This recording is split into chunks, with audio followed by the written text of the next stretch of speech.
حضرت عمر جن کو تخت حکومت پہ بیٹھتے تھے اور ان کا تخت کو سونے زبرجد کا نہیں تھا، مسجد نبوی کی چٹائی تھی، اور سارا دن وہاں بیٹھ کے لوگوں کی باتیں سنتے، اور جب رات کے اندھیرے گہرے ہوتے عمر بھیس بدل کے مدینے کی گلیوں کا گشت کرتے۔ کہا تمہارے گھر سے دھواں نکل رہا ہے اور بچے رو رہے ہیں، ان کو کھانا کیوں نہیں دیتی؟ کہنے لگی عمر کی جان کو رو رہی۔ عمر کے پاؤں تلے سے زمین نکل گئی۔ کہا کیا ہوا؟ کہا 3 دن سے ہمارے ہاں کھانے کے لیے کچھ نہیں ہے، روزانہ بچے روتے ہیں اور میں ہنڈیا کے اندر پتھر ڈال کر کے نیچے سے آگ ڈالتی رہتی ہوں کہ بچے انتظار کر کر کے سو جائیں گے، کم وقت سو بھی نہیں رہے، اور وہ پتھر پکیں گے بھی کیا، اور میں عمر کی جان کو رو رہی ہوں۔ حضرت عمر کا کلیجہ دہلنے لگا، فوراً پلٹے، واپس بیت المال میں آئے، گھی کا ایک کنستر لیا، آٹے کی بوری لی، مرچ مسالہ جات بہت کچھ اٹھایا، اپنے کندھے پہ رکھا، بوری اپنی کمر پہ لا دی۔ عمر بیت المال سے نکلے تو آپ کے خادم اسلم نے دیکھ لیا، آگے بڑھا، کہا میرے آقا میں اٹھاتا ہوں۔ عمر کی آنکھوں میں آنسو ہے۔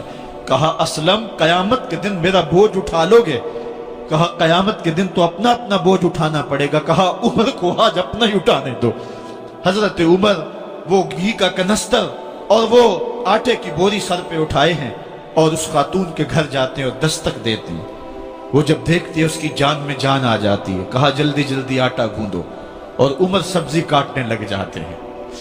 حضرت عمر رضی اللہ تعالی عنہ سبزی تیار کر دیتے، ادھر آٹا گند جاتا ہے، اور پھر اوپر چولہا رکھا جاتا ہے، چولہے کے اندر آگ رکھی جاتی ہے، وہ کھانا پکانے لگتی ہے، آگ بجھتی ہے۔ تاریخ نے لکھا ہے آگ بجھنے لگتی ہے، عمر جھک کر کے پھونکے مارتا ہے، عمر جھک جھک کے پھونکے مارتا ہے۔ کھانا پک گیا اور بچوں کے سامنے کھانا رکھ دیا، بچے کھا رہے ہیں۔ اب بچے رو رو کے نڈال ہو چکے تھے۔ حضرت عمر اپنے ہاتھوں کو اور اپنے گھٹنوں کو اور اپنے پاؤں کو زمین پہ لگا کے، جس طرح بکری کا بچہ چلتا ہے، ویڑے کے اندر کبھی ادھر چلتے ہیں کبھی ادھر چلتے ہیں، تاکہ بچے مجھے دیکھ کے خوش ہوں اور دل میں کہتے عمر جتنا رلایا ہے اب اتنا ہنسانا بھی پڑے گا۔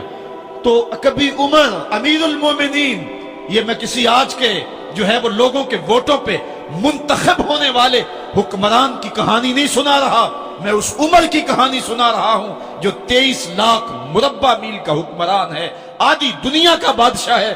حضرت عمر جو ہے جس طرح بکری کا بچہ چلتا ہے، اس طرح اپنے ہاتھ اور اپنے گھٹنے زمین پہ ٹیک کر کے جو ہے وہ اس طرح چلتے ہیں۔ بچے عمر کو دیکھ کے مسکراتے ہیں۔ جب بچے مسکرانے لگے تو حضرت عمر نے اس خاتون سے کہا بڑھیا عمر کو معاف کر دے۔ اس نے کہا تو اتنی ہمدردی کیوں کرتا ہے؟ کہا عمر بیچارہ بڑا پھنسا ہوا ہے، فکر ہے اس کو یرموک و فسطاط و حلوان کی، جب فتح ہے مصر تو تیاری ہے ایران کی، آتے جاتے وفد سے ملاقات بھی کرتا ہوگا اور شب کو معلوم حالات بھی کرتا ہوگا، کانٹوں میں الجھی ہوئی بیچارے کی جان ہے، نیند اس کو بھی آتی ہے، آخر وہ انسان ہے، میری بہن عمر کو معاف کر دے۔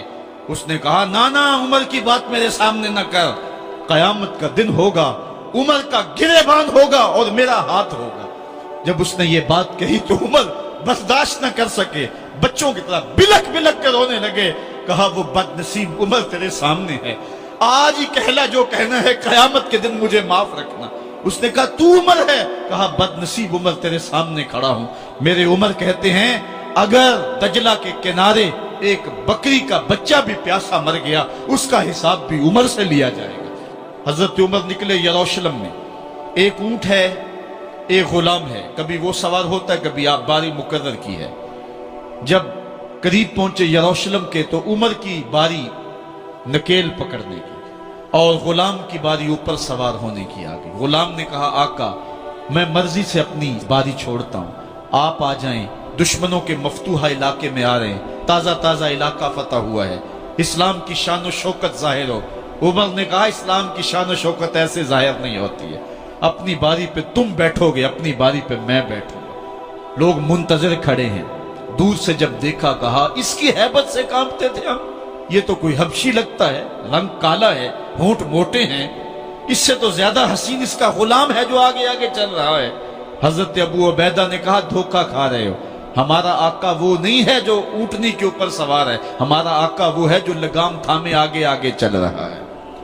حضرت عمر رضی اللہ تعالیٰ عنہ کو آگے بڑھ کے جابیہ کے مقام پہ حضرت ابو عبیدہ بن جراح نے استقبال کیا، تو حضرت عمر آگے بڑھے اور انہوں نے آگے بڑھ کر کے حضرت ابو عبیدہ کے دونوں کندھوں پہ ہاتھ رکھا، اور سنو حضرت عمر نے کیا کہا لا الہ الا اللہ انا کنا اذل قوم فاعزنا اللہ بالاسلام، کہا کہ لا الہ الا اللہ، اے ابو عبیدہ بن جراح، ہم ایک ذلیل قوم تھے اور اللہ نے ہمیں اسلام کی وجہ سے عزت عطا کی ہے، اور میں تمہیں ایک تاریخ ساز بات کہنے لگا ہوں، اور وہ یہ ہے کہ جب تک ہم اس عزت والے اسلام کے دامن کو تھامے رہیں گے ہماری عزت قائم رہے گی، اور جب اسلام کے علاوہ کسی اور جگہ سے عزت ڈھونڈیں گے تو رسوا کر کے رکھ دیے جائیں گے۔ یہ ہے وہ خلاصہ جو حضرت عمر نے امتوں کے عروج و زوال کا بیان کیا ہے۔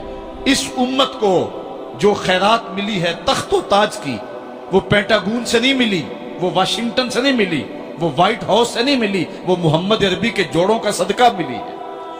اس لیے جب ہم نے اسلام سے انحراف کیا، پاکستان حاصل کیا گیا تھا۔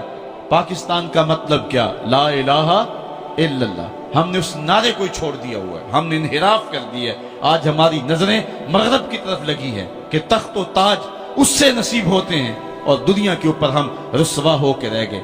ہماری پستی، ہماری زبوحالی، ہماری ذلت کا سبب یہ ہے کہ جس جگہ سے ہمیں عزت ملی تھی ہم نے وہ مرکز ہی چھوڑ دیا ہے۔ اس مرکز حیات کو، اس مرکز زندگی کو، اس مرکز عزت کو ہم نے چھوڑ دیا ہے، اور دنیا کے اوپر ہم رسوا ہو رہے ہیں۔ انہی حضرت عمر کی کہانی ہے۔ وادی تہامہ سے گزر رہے تھے کہ بچوں کی طرح بلک بلک کے رونے لگے۔ کہا عمر جوان آدمی ہو اور بچوں کی طرح بلک کے رو رہے ہو؟ کہا تم نہیں جانتے، مجھے بچپن کی کہانی یاد آ گئی۔ کہا کیا کہانی ہے؟ کہا یہی عرض تہامہ تھی، میرے باپ خطاب نے مجھے 5 اونٹ دیے تھے، کہا انہیں لائن میں کھڑا کرو سیدھا۔ میں آگے والا سیدھا کرتا تھا، پیچھے والا ٹیڑھا ہو جاتا، پیچھے والا سیدھا کرتا، آگے والا ٹیڑھا ہو جاتا۔ میرے باپ خطاب نے مجھے بڑا مارا۔ کہا ایک عرب کے بیٹے ہو کہ تم سے 5 اونٹ لائن میں کھڑے نہیں ہوتے؟